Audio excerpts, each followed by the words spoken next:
যেগুলো মনে কর লক্ষ্মীপুরের বিরুদ্ধে কথা কস, যেগুলো মনে কর লক্ষ্মীপুর নামে মনে কর ঠিকভাবে চিনোছ না, তোরা আমার কথা কত কস নো আগাইলা কেন?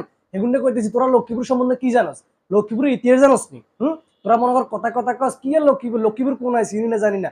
লক্ষ্মীপুরের মানুষের চিনছি তোরা, লক্ষ্মীপুরের ইতিহাস সম্পর্কে কিছু জানোস নি?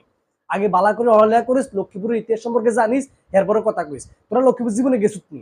লক্ষ্মীপুর যাই ঘুরিয়েছ, তোকে দাওয়াত দিলাম বাবুরে, তোকে হাঁসুরি দাওয়াত দিলাম, লক্ষ্মীপুর যাই পানসুরি খাই আইস, এরপরে কইস লক্ষ্মীপুরের মানুষ কতটা অতিথি আপ্যায়ন করতে পারে, বুঝছিস নি? না যায় আসলে কোনো কিছু চেনা যায় না। তোরা আগে লক্ষ্মীপুর যাই ঘুরি গাড়ি আইস, তোকে বেগুনো দাওয়াত দিলাম যে জেলারই হস না কেন তোরা, বুঝছি? তোরা লক্ষ্মীপুর যাই ঘুরি আবি, তারপর মনে কর তোরা বুঝবি যে লক্ষ্মীপুরের মানুষ কেরম।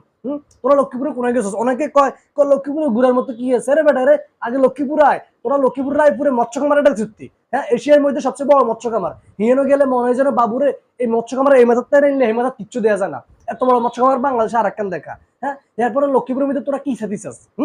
তোরা লক্ষ্মীপুরে আইস একবার, তো করে মনে কর তোরা যখন মনে কর আমাকে আলেকজান্ডার যাবি, মনে হয় যেন ওমা দ্বিতীয় কক্সবাজার চলিয়েছে। হ্যাঁ, তোরা মনে কর এগুলো না দেখলে জীবনে কিছু চিনবি নি। আগে যাই ঘুরি আইস, এরপর চিনবি যে লক্ষ্মীপুর কি জিনিস।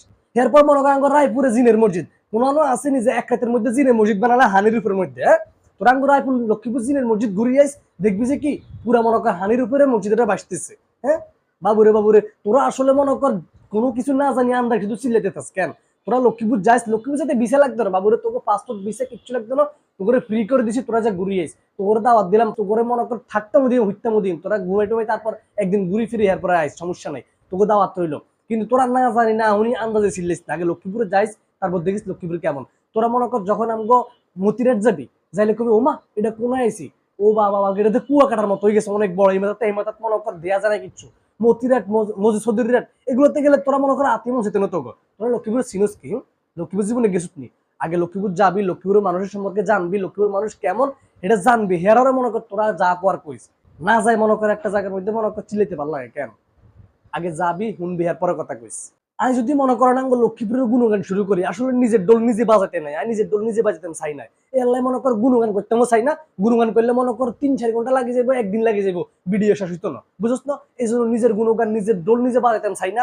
তো ওর দাওয়াত দিলাম, তোরা লক্ষ্মীপুর থেকে ঘুরি টুরি আইস, লক্ষ্মীপুর চিনি আইস, লক্ষ্মীপুরের মানুষ কেরম, কতটা অতিথি আপ্যায়ন করতে পারে, লক্ষ্মীপুরের মানুষ কিরকম, কতটা ভালো মানুষ, এটা তোরা মনে কর যাইলে বুঝবি। আবার অনেকে কইতেছে কয় লক্ষ্মীপুরকে গরিব এলাকা, লক্ষ্মীপুরের মানুষ কেরম, এটা সেটা। এরে এরা সতারের বাচ্চারা, তোরা লক্ষ্মীপুর গেছিস নি? বাবুরে তোকে আমার মনে কর তোর কাছে বিনীত অনুরোধ, তোকে দাওয়াত দিলাম, তোরা লক্ষ্মীপুরতে একটা বাজে ঘুরিয়েছ, দেখবি লক্ষ্মীপুর গরিব না ধনী, বুঝছ না? লক্ষ্মীপুরের মানুষ মনে কর কতটা ভালো মানুষ, এটা মনে কর তোরা যাইলে বুঝবি আর কি।